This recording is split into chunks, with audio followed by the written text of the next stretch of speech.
Hello everyone, আসসালামু আলাইকুম। সবাই কেমন আছেন? আমি তো খুব ভালো আছি। কি বক্সটা দেখে ভাবছেন কি? আসলে এর মধ্যে আছে কেক। কারণ 20শে নভেম্বর আমার ছিল বার্থডে। আর এবার ইচ্ছা করে আমি বার্থডেটা অন্যরকমভাবে পালন করেছি। মানে আমার ফেসবুকে 20-এর জায়গায় 21 তারিখ দিয়েছি।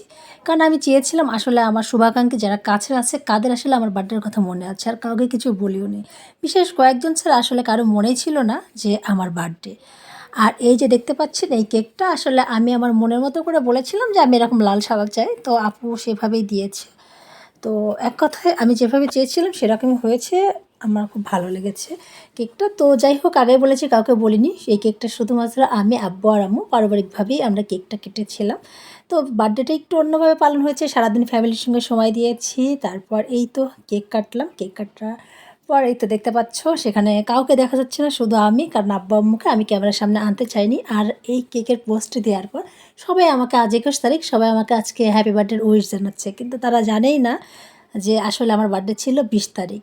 মূলত অনেক শুভাকাঙ্ক্ষী আছে যাদের আমার বার্থডের কথা মনেই নেই যে 20 তারিখে, তারা হয়তো এখন আমার ছবি দেখে ভাবছে আমার আজকে